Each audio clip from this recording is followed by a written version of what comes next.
Good morning, this is Kris Shoemaker, also known as Yehudah ben Shomeyr, and you're listening to Coffee with Kris, the time of the day where we share a cup of coffee and share a bit of the Word of God. Okay, this is Tuesday's portion of Behaalotecha, which means when you set up, and it's taken from Numbers chapter 9, verses 1 through 14. Now, these verses cover what is known as the second Passover, or Passover Sheni in the Hebrew. Now, when is New Year's on the secular calendar? It's January 1st at midnight, correct? It's not December 31st at 11:59 p.m. It's not January 1st 12:01 a.m. There's no other place where you can fit New Year's except for midnight on January 1st. That is New Year's. You can't have it any other time. There is a specific place, a specific time when New Year's is. So the same thing happens with Passover. You just can't have Passover anytime you want. You can't have it near or after or sometime around when Passover should be.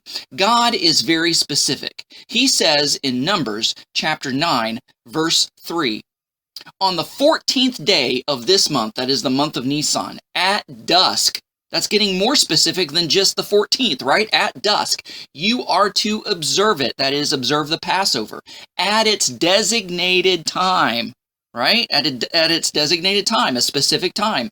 You are to observe it according to all its regulations and rules. So verse 4, Moses told the people of Israel to observe Passover, or Pesach in the Hebrew. Now, there is an instance where, because of the rules and regulations, you have to be ritually clean, you have to be ritually pure, and there's certain things that have to, prerequisites, in other words, for somebody to observe Passover. But, let's say somebody in the family died and you had to take care of a funeral. Will you become ritually impure because of a dead body? Or if somehow you were detained and you were traveling somewhere on a business trip, and, how sometimes planes get delayed and you just don't get back in time?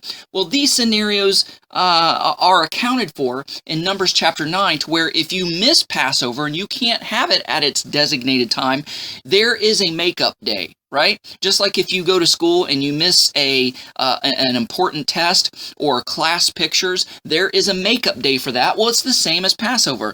Passover part deux, if you will.